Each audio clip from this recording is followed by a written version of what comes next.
Olá, querido irmão, minha irmã, sejam bem-vindos à nossa partilha entre irmãos. Nós aqui na Comunidade Bom Pastor, com muita alegria, acolhemos você para juntos conversarmos um pouquinho sobre as riquezas da Palavra de Deus, que nos dá perseverança e consolação. Hoje, já chegando pertinho do Natal, daqui a pouquinho já estamos lá nele, temos coisas boas para compartilhar, lições a aprender, então vamos nós. Laura Beatriz, minha irmã, tudo beleza?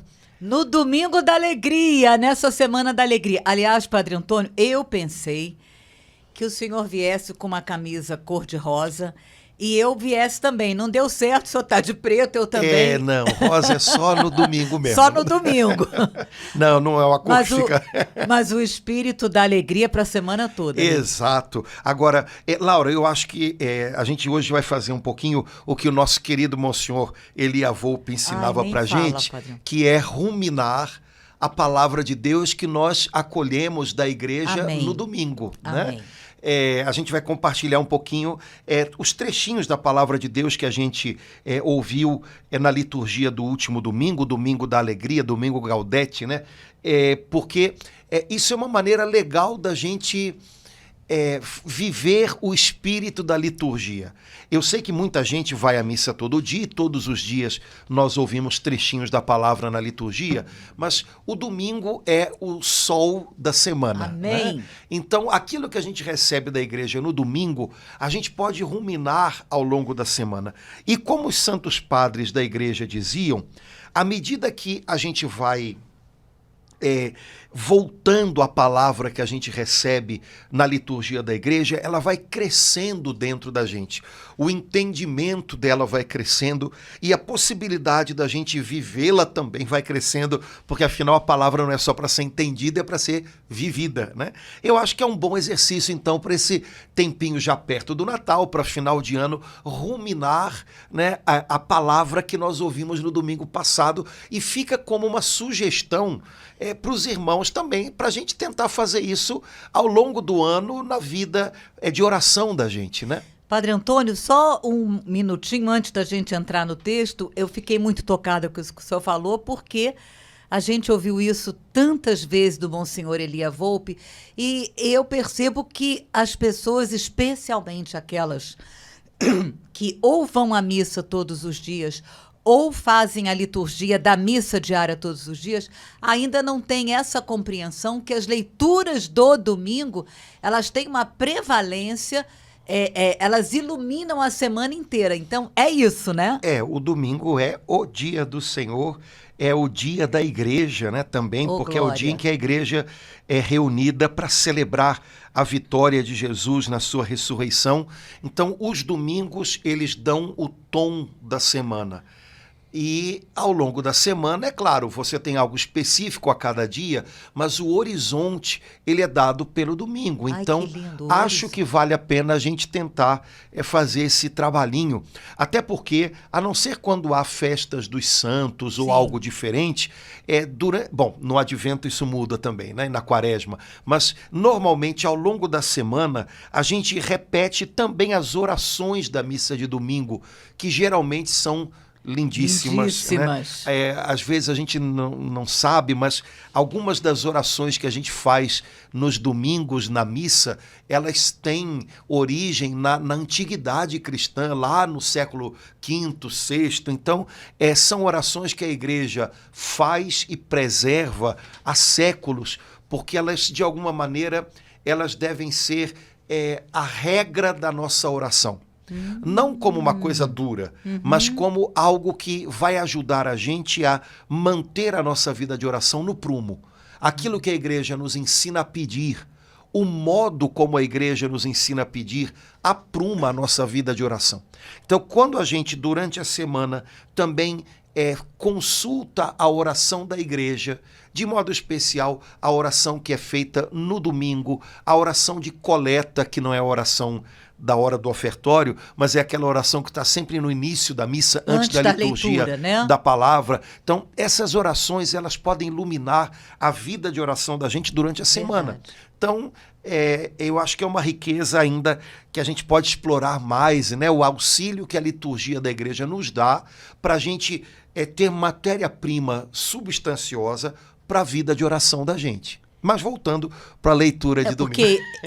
Porque por tudo que o senhor falou, esse texto, como todos os outros desse domingo passado, é o que vai nos ajudar a preparar para viver a festa do Natal, né, Padre Exato. Antônio? Então, vamos explorar um pouquinho. Vamos embora. Né? Bom, acho que seria legal a gente explorar talvez a segunda leitura, que foi um trechinho da carta de São Tiago, porque talvez tenha sido a leitura que deu, vamos dizer assim, que chamou menos a atenção no domingo. Né? No domingo chama muito a atenção a figura de São João Batista, acho que a gente vai falar dele um pouquinho, mas é óbvio que a figura dele é central na liturgia desse último domingo. A leitura de Isaías, que é lindíssima, né? É uma injeção de esperança, né? Uma injeção de munjaro espiritual na gente esse domingo, né? Criai ânimo, entusiasmo, né? Alegria. Fortalecei os joelhos que estavam vacilantes, né? Mas a segunda leitura pode ser que ela tenha passado... É verdade, Padre Antônio. Né? Um pouquinho menos... em segundo plano. Né? Então vamos nela. Vamos nela. Né? Foi um trechinho da carta de São Tiago, né, Laura? Tiago, capítulo 5, não foi? Isso, versículo de 7 a 10. Beleza, então, carta de São Tiago, capítulo 5, versículos de 7 a 10, foi a segunda leitura do terceiro domingo do Advento, que foi domingo passado, né? Domingo da Santa Alegria, e São Tiago dá umas dicas muito legais. A carta de São Tiago ela é bem prática. Nossa, São Tiago é demais, meu Deus. Ele não é talvez um teólogo como São Paulo, né? Mas ele é bem prático. Ele traz bem pé no chão. Né? Umas dicas bem práticas. Então vamos acolhê-las aí nesse trechinho que a gente vai compartilhar agora. Vamos lá? Padre Antônio, eu posso ler na versão da liturgia da missa, em vez de... Isso, a versão que está no lecionário. No lecionário. Que é o livro que tem as leituras que são proclamadas no domingo. É uma leitura, é uma tradução, sei lá, mais poética, vale a pena a gente voltar nela. Como está no folheto, para o senhor não brigar comigo, foi a última missa, tá, Padre Antônio? Por isso que eu estou com o folheto na mão. Vamos lá. Então, vamos lá. Leitura da carta de São Tiago 5, 7 a 10. Irmãos, ficai firmes até a vinda do Senhor. Vede o agricultor. Ele espera o precioso fruto da terra e fica firme até cair a chuva do outono ou da primavera. Também vós ficai firmes e fortalecei vossos corações, porque a vinda do Senhor está próxima. Irmãos, não vos queixeis uns dos outros, para que não sejais julgados. Eis que o juiz está às portas. Irmãos, tomai por modelo de sofrimento e firmeza os profetas que falaram em nome do Senhor. Vamos nós. Muito bem. Bom, como diria Padre Jonas Habib, né? Repetindo São Tiago, fica firme, meu filho, aguenta firme, né? Ele gostava de repetir essa expressão, aguenta firme, fica firme. É o que São Tiago está dizendo para a gente, né? Fique firme. Agora, a primeira coisa que eu acho legal, ele diz até quando? Ficai firmes até amanhã? Até o problema se resolver? Não, ficai firmes até a vinda do Senhor. E aí o desafio é maior, né? Fique firme cada dia, como se fosse o único dia, mas até o dia da vinda do Senhor. Eu acho que de vez em quando, Laura, todo mundo se pergunta, né? Ai, meu Deus, até quando que eu vou ter que aguentar isso ou aquilo? Até quando vai ter esse problema? Até quando as coisas vão estar assim? Né? E a gente se pergunta, até quando que eu vou ter que aguentar, né? Bom, até que passe. E E você vai ter que aguentar, vai ter que ficar firme até que o Senhor venha. Ou então que o Senhor chame a gente. Né? Mas fique firme, mantenha-se firme até o dia do Senhor. Não há outra opção. Fique firme até um pouquinho antes. Não há. Né? Fique firme até que ele venha. Até que ele se manifeste. Até que ele faça todo o resto passar e apenas ele permaneça.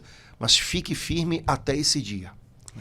Padre Antônio, me tocou profundamente. São Tiago, capítulo 5, do 7 a 10, são 3 versículos em que aparece, depois vamos contar, 4 vezes a palavra firmes, ficar firmes. Isso me tocou profundamente, porque eu percebi aí, Padre Antônio, assim, né, praticamente no meio, né, no meio, quase próximo do Natal, por que a igreja, por que o Senhor quis nos dar? E eu percebi, Padre Antônio, Deus vindo em nosso auxílio com essa palavra, da nossa tendência à falta de firmeza. Eu preciso dizer para o senhor que eu me lembrei muito, eu até queria pedir para o senhor falar, que eu não sei se estou... Me lembrei muito do voto de estabilidade que São Bento fala, né, de uma forma assim, nossa, tão... Porque a nossa tendência hoje é a ter assim, um cardápio de escolhas. Eu posso ser isso, eu posso ser aquilo, um negócio meio... Né, eu posso ser qualquer coisa, né? O mundo engana a gente, o mundo mente para a gente dizendo que, olha, você pode ser qualquer coisa. E a palavra de Deus fala exatamente o contrário, né? Fala, ficai firmes, né?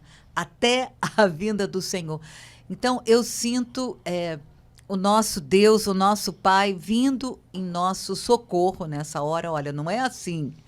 Não é um cardápio de escolhas, isso né, não é como numa loja que você vai escolher se você quer uma blusa. Não, na vida, não.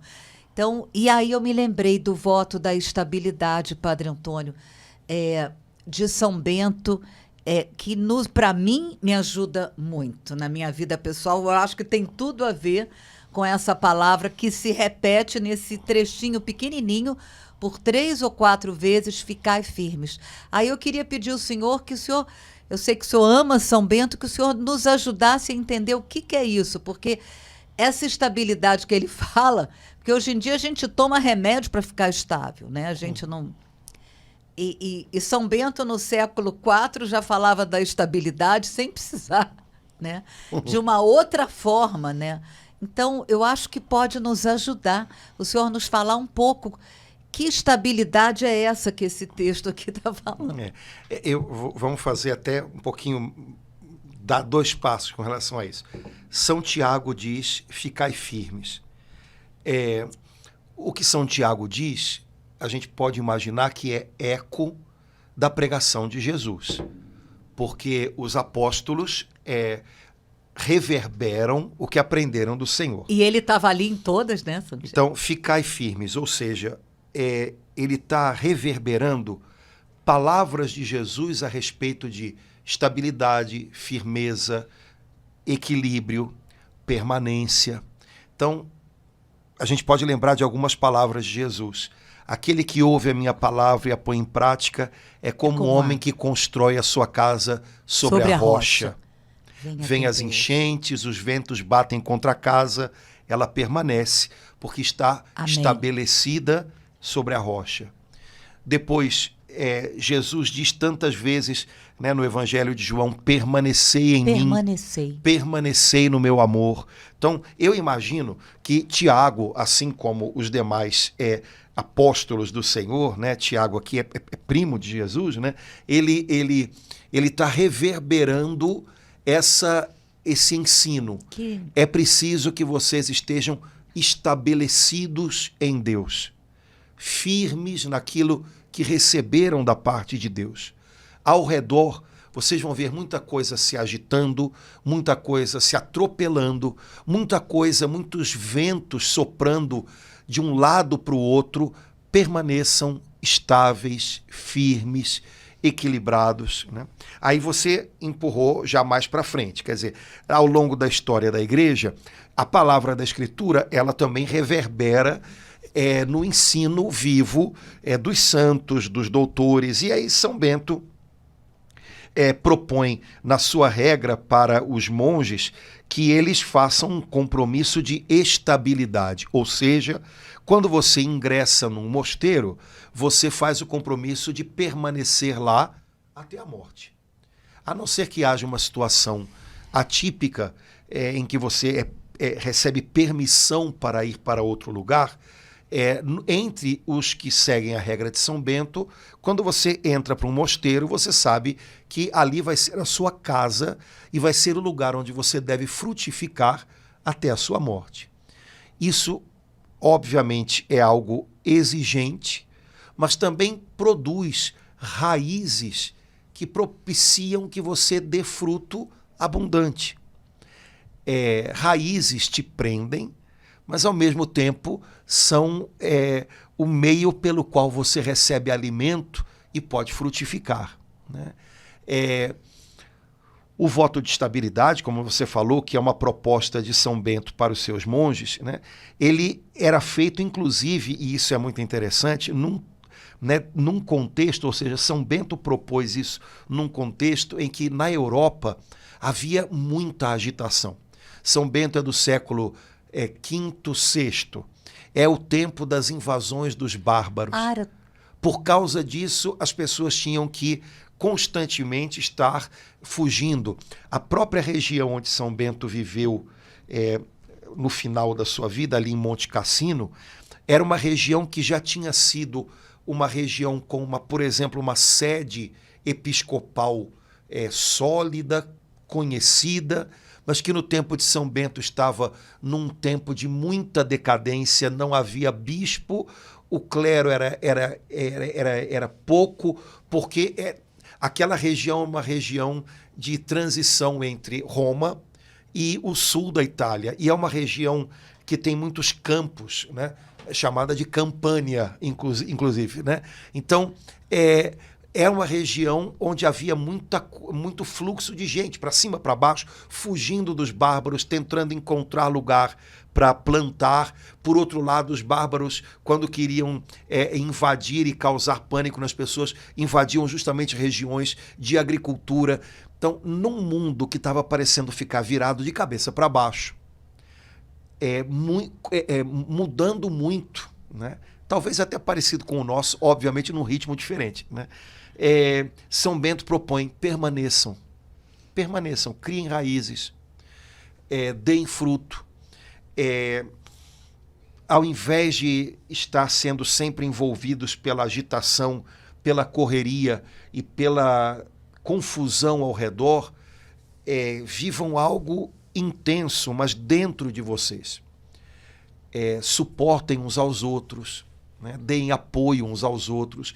Estabilidade tem a ver com isso, né? Quase como uma família. São Bento diz que o superior do mosteiro é um abade. Abade vem de abá, pai, né? Então ele queria que os monges vissem o mosteiro mais como uma família do que como um exército ou do que como uma repartição pública, né? E família é aquela história, a gente não escolhe, é a que a gente tem, não tem ex-pai, não tem ex-irmão, ninguém inventou isso até hoje, né? Então é pai, é irmão, é irmão. Então São Bento está dizendo, olha, veja isso como algo que pode ajudar você a criar estabilidade interior. Vai exigir de você estabilidade interior. E você vai ver que vai ser bom. Vai te amadurecer para que você dê fruto. Fruto tem muito a ver com amadurecimento, maturidade, né? Pessoas que estão o tempo inteiro mudando. Enfim, é algo que talvez seja saber mudar, saber a hora de mudar, saber a medida da mudança é algo positivo. Mas uma mudança que é uma mudança pela mudança, que é quase o que a gente está vivendo hoje, ou muito do que a gente está vivendo hoje. O importante não é onde chegamos, o importante é o movimento que a gente faz, né? As pessoas se cansam muito rápido de tudo. né? Inclusive da igreja, inclusive da vida de oração. Da família, uns dos Exato. Então, outros. São Bento, de alguma maneira, ele está dando como é que a gente pode dizer, um antídoto para tudo isso. Agora, eu creio que ele está repercutindo lições da Escritura. Sim. Né? E talvez uma delas Seja essa. Fique firme, permaneça, dê tempo para que as suas raízes se lancem no solo, para que elas alimentem você, para que você possa amadurecer até dar fruto. A gente está vivendo um tempo em que as pessoas talvez queiram dar fruto antes de amadurecer, e não funciona desse jeito. O Papa Francisco, eu acho que foi na carta sobre o coração de Jesus, eu já não lembro. Eu acho que foi na carta sobre o coração de Jesus, ele disse uma coisa muito interessante, que a vida espiritual ela é feita de processos que tem um tempo próprio, que não é o tempo agitado que a gente vê no comércio, na internet, e que se a gente não respeita esse tempo, nada muito consistente acontece dentro da gente. Eu creio que é um perigo do nosso momento atual, inclusive para pessoas que de bom coração, de boa vontade, querem dar passos com Deus e passos na vida cristã e passos na obra do reino de Deus, que é imaginar que é possível dar fruto antes de lançar raízes. Não funciona, né? Então, eu creio que essa turma toda, que no fundo faz parte de um mundo diferente do nosso, seja São Tiago, seja São Bento, é um mundo que não é o nosso mundo moderno, que parece que entrou num looping, né? Eles podem ensinar muita coisa interessante para a gente sobre isso. No versículo seguinte, ele até faz uso de uma comparação maravilhosa. Vede o agricultor, ele espera o preciso, que o senhor acabou de falar, o precioso fruto da terra, aí novamente a palavra, né? E fica firme até cair a chuva de outono ou da primavera. Fica firme até cair a chuva de outono ou da primavera. Aí, de novo, também vós ficai firmes e fortalecei. Parece assim que ele está lendo os nossos corações, Padre Antônio. E é interessante porque ele compara com o agricultor, né? Que é uma coisa que hoje em dia a gente quase não vê. Não vê, né? a não ser quem tem a chance, né, de... Exato, mas para pensar. O agricultor, ele... Não podemos comparar aquele do feijãozinho, né, Padre Antônio? Que aí... Até pode. Até pode? Mas vamos pensar no agricultor que trabalha a terra, né? O agricultor, ele ara a terra, ele tem que preparar a terra, ele planta a semente, ele aduba a semente, mas ele tem que esperar a chuva. E aí ele diz isso, ele fica firme até que venha a chuva da primavera ou do outono. Então, é como se ele dissesse, olha, tem algo que vocês devem fazer. Tem coisas que cabem a vocês, mas tem uma hora que as coisas escapam das mãos de vocês. Chuva o agricultor não consegue fazer. E, por outro lado, ele também não consegue apressar a planta. Então, ele tem que ficar firme. Quase que dando um sacode na gente. Olha, lembra que tudo não depende de você.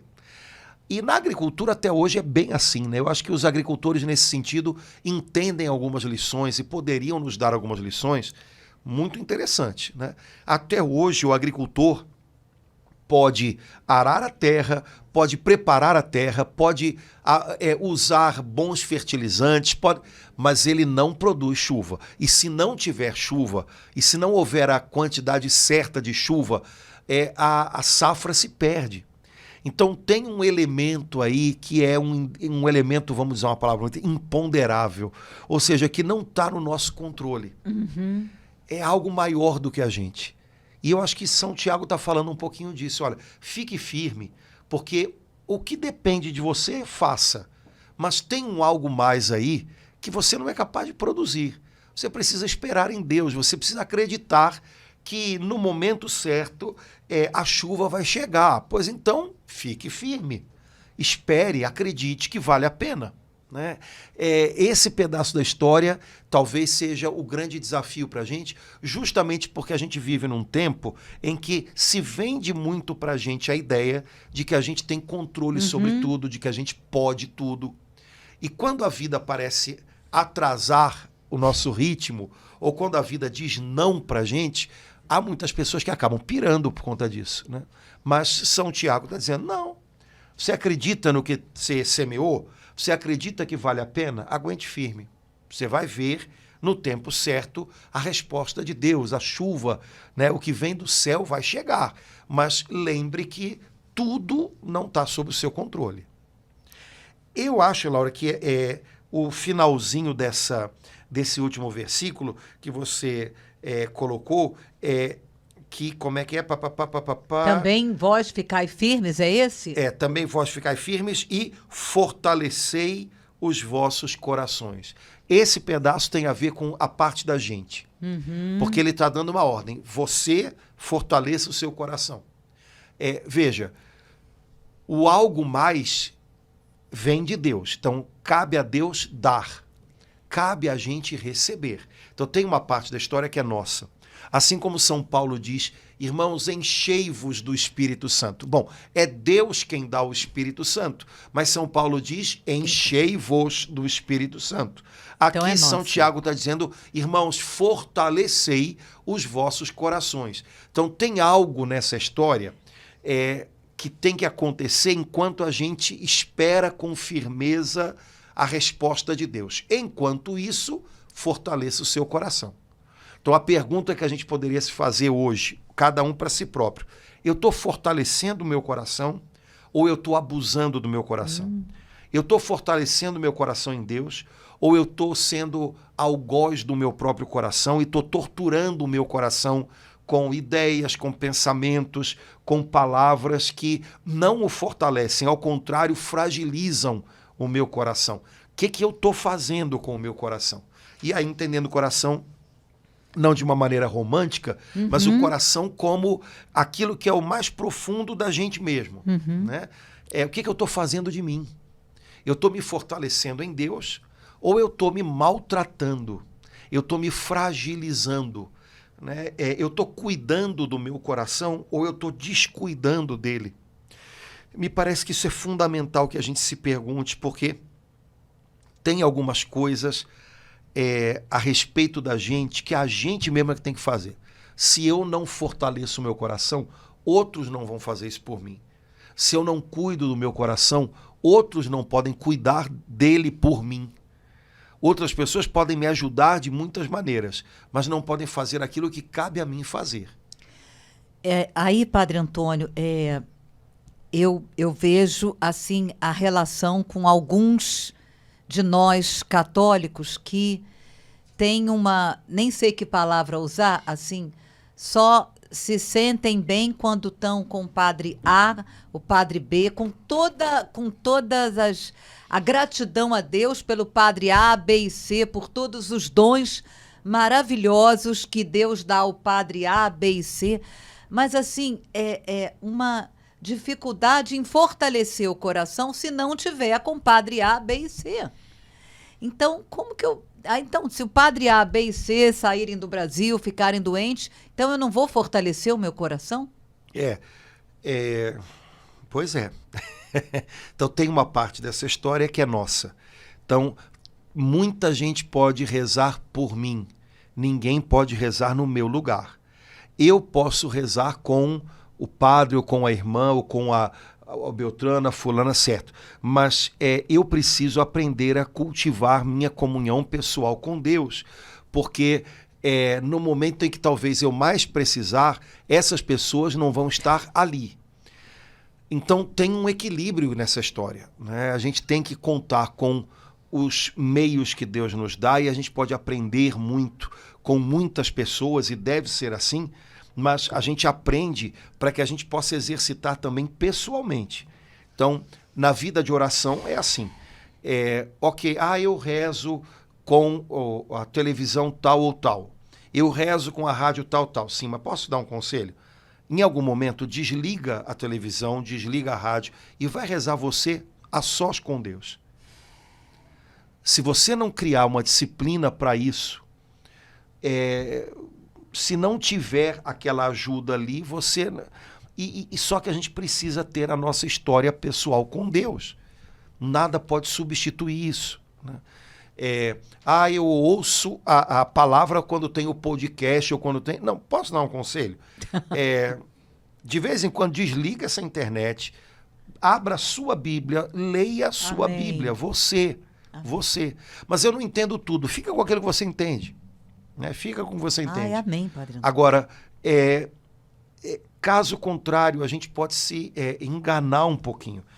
Uma coisa é oração coletiva, que é uma parte fundamental da vida de oração de um cristão. Orar junto com outros. A gente faz isso de modo especial na Eucaristia, na liturgia da missa, nos sacramentos, na liturgia das horas, no grupo de oração, eventualmente também pelos meios de comunicação.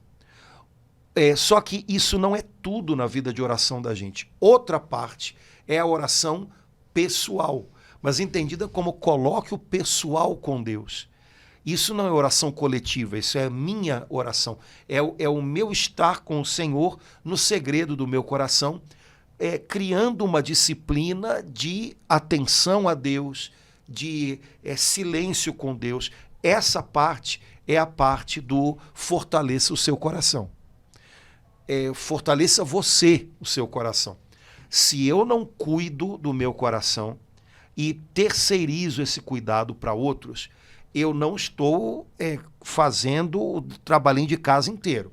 Porque outros podem me dar muito, mas tem uma parte dessa história que cabe a mim. Esse autocuidado, que hoje é uma coisa tão difícil das pessoas terem em tantos aspectos da vida, também pode faltar na vida espiritual. E aí, se falta, vai fazer falta. Embora essa palavra seja tão a mais usada, autocuidado, mas a falta nessa parte aí que o senhor falou. Padre Antônio, enquanto o senhor estava falando, eu lembrei que eu aprendi a amar, a ler e a amar a palavra de Deus com aquele livrinho do Padre Jonas, A Bíblia Foi Escrita para Você. O senhor chamou a atenção há um tempo atrás, o senhor chegou até a dizer, isso aqui é uma parte nossa, isso aqui é ordem. E aí lá nesse livrinho tem a mensagem, a promessa, para a gente separar, identificar o que é mensagem, o que é promessa. Fortalecei-vos no Senhor é uma ordem. Sim. Então, nesse textinho aqui, Deus está me dando uma ordem a mim, Laura. Laura, cabe a você fortalecer. Isso nos ajuda muito, né, Padre Antônio, a gente compreender aquele método que o Padre Jonas ensinou. Isso nos ajuda muito a gente poder entender uma promessa de Deus, ele é fiel, ele vai cumprir isso. Isso aqui cabe a você, Laura. Isso aqui é com Deus. Isso aqui é uma mensagem para o dia a dia, né? Nesse caso é bem específico, é uma ordem. Quando a gente lê a Bíblia, a gente tem que prestar atenção, né? Os verbos normalmente dizem coisas a respeito de ações. E no caso aqui, uma ação que eu devo fazer. Né? Está no tempo imperativo, alguém né? está dizendo para mim, fortaleça o seu coração. Portanto, essa parte é uma parte que cabe a mim fazer. Vivemos num tempo de muita preguicinha, então a maioria das pessoas tem preguicinha, né?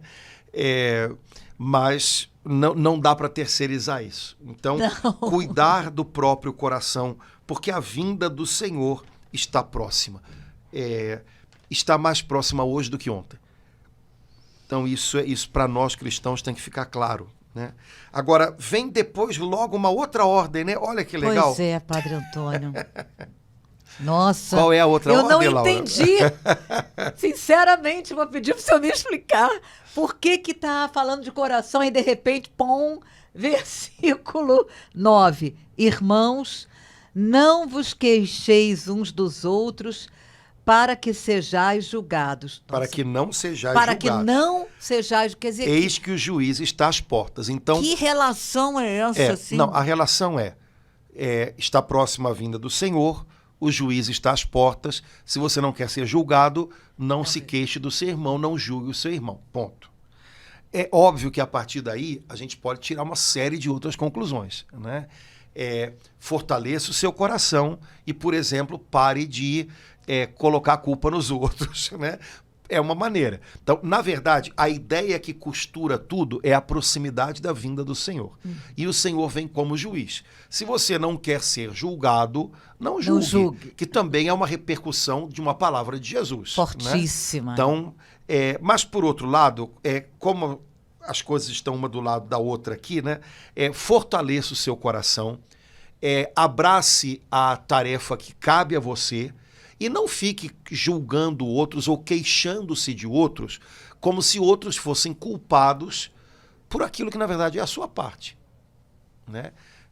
Porque é interessante que ele diz, não vos queixeis para que não sejais julgados. Ele poderia dizer, não julgueis para que não sejais julgados. Seria praticamente uma repetição do que Jesus disse. Mas é interessante que ele usou a palavra queixa. Então, não vos queixeis uns dos outros para que não sejais julgados. A queixa ela é um ponto além do julgamento, né? Porque eu posso julgar alguém e... Agora, eu também posso julgar alguém e...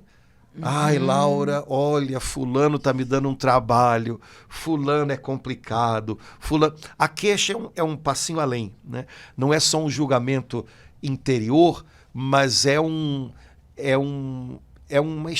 externar do meu julgamento, né, em forma de crítica, em forma de murmuração com outra pessoa ou com o próprio objeto de queixa. Né? Ai, não aguento mais você, será que você não está vendo? Né? Então, não se queixem uns dos outros. E a impressão que dá é que é uma coisa de mão dupla, né? Não se queixem uns dos outros. Né? Quer dizer... São Tiago sabe que num ambiente de queixa nunca a coisa é numa mão só, é geral, né? Então, e a gente sabe que é assim também, né? A gente sabe. Padre Antônio, assim, no momento da missa, eu entendi como fortalecer o coração e como fragilizar o coração. Então, uma forma em que eu fragilizo o meu coração, oh meu Deus, é me queixar e julgar uns dos outros. Isso há uma relação direta. Isso é algo que fragiliza o meu coração. Hoje em dia até o pessoal que trabalha com psicologia e tal já diz isso, né? Que ao contrário do que a gente pensa, queixar-se, reclamar, não é algo que simplesmente é um desabafo, mas cria em você um circuito de ideias que te aprisiona e te puxa para baixo. Te puxa para baixo. Né? Eu brinco lá na igreja que eu já ouvi muita gente testemunhando que depois que louvou o Senhor, numa situação difícil, se sentiu fortalecida, renovada. Nunca ouvi ninguém testemunhando assim, olha, eu me queixei bastante e glória a Deus, fiquei bem, né? Não. Ou então, olha, eu fui para uma conversa, a gente descascou todo mundo e no final da conversa a gente estava em paz e alegre e feliz. Nossa. Pelo contrário, Arrasa, né? isso A aí. gente acaba a conversa e fica um gosto ruim, Horrível. amargo, porque aquilo dali pesa, né? Então, de fato, o que você está dizendo, até do ponto de vista humano, é ponderado, né? Poxa vida, se a gente cria um ambiente de queixa, um ambiente em que o que prevalece é olhar o defeito um do outro, é reclamar um do outro, é claro que isso vai puxando a gente para baixo. Né? Daqui a pouco a gente vai achar que o ambiente não está bom e no fundo, a gente vai adoecendo o ambiente. A gente mesmo e os outros outros ambientes. O ambiente é aquilo que ele é, mas a gente vai adoecendo mais o ambiente por aquilo que a gente vai criando, pelo laço que a gente vai criando entre a gente.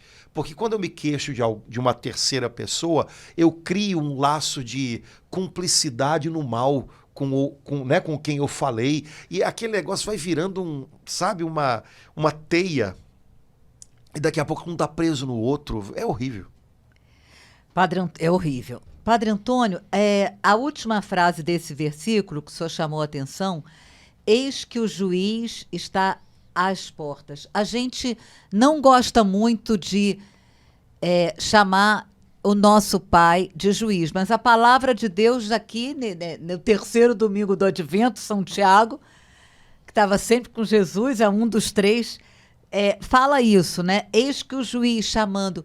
Isso infunde em mim, Padre Antônio, em vez de uma coisa ruim, uma coisa boa, um temor de Deus, porque ele também, aliás, Mateus 25, o final dos evangelhos, fala sobre isso, né? De todos os evangelhos. Mas isso infunde em mim, isso até me dá uma... A gente vai estar na semana de confissões, né? De preparação para o Natal. Isso infunde em mim até, assim, um exame de consciência. O juiz está às portas. Juiz, em que eu estou sendo... Deus, como juiz, está me vendo, me julgando agora. Isso me ajuda até a fazer um exame de consciência, né, Padre Antônio? Não, você estava falando, eu estava pensando já com cabeça um pouco diferente, não cabeça assim de pastor de ovelhas, pensando na situação de cada um que tem que lembrar disso, por exemplo, no Tribunal da Confissão, né, que é um tribunal de misericórdia, né, mas pensando já com cabeça de professor, né, de quem fez teologia, que uma das grandes lambanças, né, na teologia é justamente um enfraquecimento da visão de Deus como juiz, porque se você é consequente com o dado da Sagrada Escritura, Antigo e Novo Testamento, Deus salva julgando. No fim dos tempos, Deus vai pôr as coisas em ordem julgando.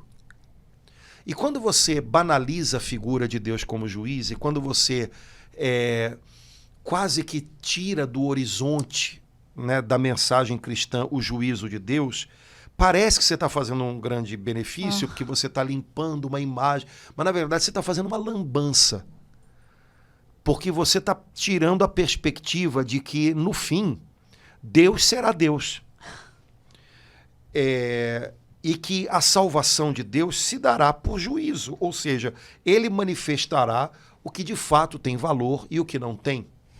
Ele é o critério, ele é Deus, não eu. Então eu fico imaginando, você estava falando aí, eu estava imaginando, meu Deus do céu, porque se você levantou a lebre, é porque isso deve estar muito presente na cabeça, chamar Deus de juiz, né? Mas na verdade é fundamental que Deus seja juiz. Amém. Né? E uma das... Mas há um clima... Pois, mas isso que eu estou falando, se você está falando é porque, de fato, agora, isso antes de chegar na cabeça das pessoas, passou pela boca de quem faz teologia, né? E pela cabeça, sei lá de quê, de quem faz teologia. Achando que está limpando alguma imagem de Deus, quando na realidade não está limpando nada, está apagando, né, o que a gente pode ter de uma imagem real de Deus, tal como ele se manifesta na Escritura. Se você parar para lembrar o modo como Jesus se refere a ele próprio no Novo Testamento, como filho do homem, né, que é uma expressão que Jesus usa para falar dele e que, portanto, é uma expressão importante, que tem a ver com o livro do profeta Daniel, né, uma imagem que o profeta Daniel vê e que Jesus traz para ele, é o filho do homem. O filho do homem é aquele que julga. O que ele tem de especial? Ele recebe de Deus o poder de julgar. O que fez os discípulos de Jesus compreenderem que ele era o Messias e que ele era um Messias, aliás, um Messias maior do que talvez Israel imaginasse, né? Porque ele garantiu que no final ele julgaria. Então, quando você tira isso de vista, quando a palavra decisiva, quando a decisão não cabe mais àquele que tem o poder de julgar, e identificar aquele que tem o poder de julgar com Deus, significa que o juízo tem a ver com a verdade, com o prevalecer da verdade. Você está transformando o cristianismo numa piada. E aí, então, trazemos as consequências disso para tudo que está aqui. Né? E para a nossa vida diária, pessoal. Só Deus me julga. Eu acho que deveria ser um motivo de muita preocupação a gente falar esse tipo de coisa, né? Só Deus me julga. Ok, então procure saber quais são os critérios dele. Ou você acha que o critério de Deus é você? Nossa, parabéns, hein? Quer dizer, então você é Deus, é isso? Ou então Deus se esgota em você? É isso mesmo? Isso é de um nonsense. Né, do ponto de vista até da linguagem, do discurso, não tira até os conteúdos de fé, de religião, né? Não, Deus não julga ninguém. De onde é que você tirou isso? De onde é que você tirou isso? Bom, Deus agora nos deu um tempo de misericórdia, fato. Confie nele, se ponha nas mãos dele, abrace a misericórdia dele e aproveite-a como a chance da transformação da sua vida. E o julgamento já está feito. Você está perdoado. Por outro lado, qualquer coisa diferente disso dilui tanto a coisa que Deus deixa de ser importante para a vida da gente. E um Deus que não é importante não é Deus. É só um papinho, um papo, entendeu? Para quem quer consumir alguma coisa como religião. Eu gosto de um santinho pendurado no pescoço, eu gosto de ler umas coisinhas assim que me façam bem. Isso é consumo de religião. Isso não é cristianismo. Né? Para um cristão, Deus é importante. Ele me traz critérios, eu pauto a minha vida por ele. Ele me incomoda. Ele me questiona. Né? Tirando isso de vista, o que sobrou é só comprar coisa na Shopee com cara de cristianismo. E passou disso, não sobra muita coisa. Eu fico com raiva porque eu imagino, né, o que não passa às vezes, né, mas às vezes o que passa na cabeça das pessoas tem a ver com o trabalho da gente que ensina. E às vezes a gente querendo facilitar a coisa, a gente não facilita, a gente engana, né? Então Deus é juiz. Deus é juiz. Né? O juiz está às portas. Cristo é juiz. Né? Isso para nós é maravilhoso. Porque os outros juízes todos podem se enganar. Os outros juízes todos podem nos enganar. Os outros juízes todos podem se enganar. Mas ele não. Padre Antônio, agradeço muito a Deus e ao Senhor por tudo isso que o senhor falou. Estou amando essa frase mais do que nunca, mais do que na missa de domingo. Eis que o juiz está às portas, me curando assim de todo o problema, assim, com a palavra juiz em relação ao momento que a gente está vivendo no nosso país, mas assim me ajudando a ter uma compreensão mais profunda, verdadeira, espiritual, teológica, né? E me dando a graça de poder proclamar alto, né? Eis que o juiz está às portas, com entendimento, com clareza, agradecendo a Deus porque ele está às portas, né? Para nos julgar e entendendo um pouco melhor, né, esses critérios. Que bom que eu tenho um juiz que está às portas. Laura, você já percebeu quantas vezes, principalmente no Antigo Testamento, mas também no Novo, quantas vezes a Bíblia fala e reprova como uma coisa odiosa o juiz iníquo? É verdade. Cheio de citações. É uma coisa odiosa aquele que tem o poder de julgar, usar mal esse poder. Por quê? Porque, de alguma maneira, esse poder ele remete ao que é a fonte dele. E o juízo, o direito, como diz a Bíblia, né? E a Bíblia diz isso à exaustão. O direito não é uma coisa combinada. O direito tem a ver com uma justiça, com um J maiúsculo, né? Que tem a ver com a verdade de Deus, a veracidade de Deus. Então, a gente, quando faz a leitura do Antigo Testamento, a gente tem a tendência a espiritualizar, às vezes, demais o negócio, né? Então, dilui demais. Mas fica atenta de hoje para o próximo ano que vai entrar agora, todas as vezes em que você estiver na missa e aparecer um salmo falando de justiça, direito, está se falando disso.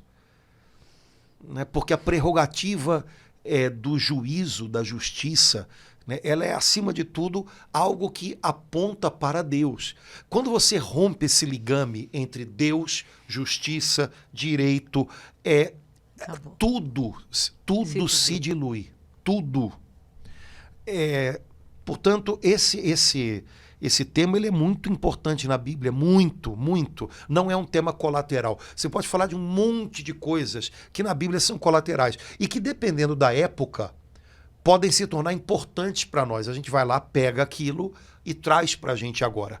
Né? Olha, a Bíblia está iluminando uma situação que para a gente hoje é importante para o nosso tempo. Ok, isso é justo de ser feito. Mas existem coisas que na Bíblia não são temas colaterais, são temas fundamentais. Um deles é esse. Né? Deus é juiz, Deus é rei. É outra expressão que, no fundo, na antiguidade se equivale, porque não havia distinção de poderes como a gente tem hoje. Né? Então, esse tema é fundamental. Né? E sem isso, sem esse pano de fundo, a gente transmuta o cristianismo de uma tal maneira que hoje a gente corre o risco de transformá-lo numa aguinha de cheiro, né? Com uma coisa diluída. Né? E um cristianismo diluído nunca é algo bom. Né? Ele não importa. Ele não traz consequências. Né? E o cristianismo é sempre, em primeiro lugar, para ser vivido, não para ser teorizado. Então, né, o juiz está às portas. É importante a gente lembrar disso. O juiz está às portas. Essa frase assim que São Tiago escreveu, repercutindo Jesus, né? E que a igreja nos deu nesse terceiro domingo do Advento. E no final, a última frase, ela nos leva assim a voltar a focar nos profetas, né, Padre Antônio? Tomai por modelo de sofrimento, que incrível São Tiago falar isso. Tomar por modelo de sofrimento, aí volta a palavra firmeza, os profetas que falaram em nome do Senhor. Então aqui ele conclui, levando a gente a olhar, assim, a gente fecha os olhos, né, e vê Isaías, Jeremias, Ezequiel, a olhar para os profetas, e todos os outros, inclusive João Batista, né? Inclusive Cristo. Inclusive porque Cristo. Ele é profeta e é o cumprimento das profecias, né? Pois é, tome como modelo de sofrimento. Engraçado isso, né, Laura? Você tem alguém que é modelo de sofrimento para você? Quero. Porque a tendência da gente é achar que a gente tem que ter modelos de sucesso. Né? Fulano é meu modelo de sucesso. Né? É meu coach, é meu não sei o que lá. Mas pelo que São Tiago diz aqui, a gente tem que ter alguns modelos de sofrimento que ensinem a gente a sofrer também. Né? Mas sofrer de uma maneira que faça sentido. Cristã, bíblica, né? E num tempo em que sofrimento é uma coisa que também se dá a impressão de que a gente pode escolher não passar, o que é mentira. O sofrimento faz parte da nossa natureza humana ferida. Né? Dizer que não tem... Não, então não adianta. Né? Tudo que é não pra gente, de alguma maneira, faz a gente sofrer. Né? É bom a gente ouvir alguém dizendo pra gente de maneira bem ponderada, bem humana, olha, tem algumas pessoas diante de você que sejam um modelo, inspiração na hora em que você estiver sofrendo. Pessoas que você diga, poxa, esse cara sofreu, mas ele me inspira. Ele sofreu com paciência, com firmeza. Ou ele sofreu acreditando que valia a pena. Ou ele sofreu, sei lá. Né? Então, tenha pessoas assim diante dos seus olhos. Ele aponta para os profetas, mas é claro que para nós o mais perfeito modelo de sofrimento é Cristo. Né? Mas tenha pessoas assim diante de você. Você vai precisar lembrar delas. Garanto isso. Né? E lembrar delas que ajude você a ter fibra, a ter firmeza, para que você possa passar pelo seu cadinho de sofrimento, para que você lembre, não, eu estou sendo incompreendido, eu estou sendo perseguido, mas está valendo a pena, eu sei que vale a pena, não vou transformar o meu sofrimento numa arma para machucar também não. Calma, respira, fica em silêncio, espera a hora certa, mas eu vou passar por esse sofrimento acreditando que vale a pena, porque foi assim com os profetas, foi assim com o meu Salvador, então eu vou saber passar pela minha hora de prova também. Padre Antônio, eu não me lembro, o senhor me ajuda, de ver em nenhum outro momento da Bíblia essa frase, tomar por modelo de sofrimento, e isso que o senhor acabou de explicar, que eu preciso ter, eu sei que o senhor tem também, né? Santa Teresinha, como ela me ajuda. E o cardeal Vantuan também, e tantos outros, né? Padre Pio. Então, isso que o senhor acabou de falar, como é importante a gente ter pessoas, né, que são para nós modelo de sofrimento, que nos ajudem, né? Que a gente, para que a gente possa, pessoa, então eu posso, me ajuda a viver isso, porque normalmente é o contrário, a gente não quer, a gente quer se alienar, né, nessa hora do sofrimento, que é o contrário, que é alguém que, opa! Aprender a sofrer é um grande aprendizado, e para um cristão é uma coisa que não deve soar como tão estranha, né? Aprender a sofrer. não quer dizer que a gente goste de sofrer. Sim. Não quer dizer que a gente imagina que o sofrimento vai ter a última palavra, pelo contrário. Mas justamente para que a gente possa passar pelo sofrimento e vê-lo passar, é que a gente precisa aprender a sofrer. Então, acho que é uma dica boa que São Tiago está dando para a gente aqui. Uau! Né, no finalzinho desse trechinho, Laura. E há muita coisa preciosa. A palavra de Deus é perfeita, né? E a gente espera que, tirando aqui toda a nossa parte, né, nossa, que limita também a compreensão, os irmãos possam ter um olhar assim sobre a palavra de Deus que os inspire, Amém, né, Padre a Antônio. ter fidelidade ao Senhor no dia a dia, a querer aprender mais, né, a olhar para a palavra como apoio, como assim uma seta que aponta o caminho para a gente quando o caminho parecer mais difícil ou quando parecer confuso, né? Que a gente possa guardar a palavra de Deus no coração da gente também na hora do sofrimento. Então, Amém. vamos lá. Amém. Padre Antônio, eu tenho certeza, viu, irmãos? Vou falar olhando para a câmera, que todo mundo a partir de hoje está amando a palavra juiz, conforme a palavra de Deus está ensinando. Exato. Perdemos o preconceito. Exato. E de hoje em diante, toda vez que essas palavras juiz, juízo, direito, justiça aparecerem na Bíblia, quando você estiver lendo, de modo especial nos Salmos, às vezes até na missa, percebe como isso na palavra de Deus é tratado com seriedade, porque manifesta algo que é radicado em Deus. E, portanto, deve ser vivido por nós homens com muito temor de Deus e como algo que aponta para o momento final, para o dia final, em que o Senhor vai colocar todas as coisas no lugar delas, julgando. Amém. Beleza? Amém, Padre Antônio. Irmãos queridos, um abração, Deus abençoe. Esperamos ter partilhado algo que possa ser útil para a sua vida, para o seu dia a dia. Continua com a gente, até a próxima, se Deus quiser. Até a próxima, irmãos.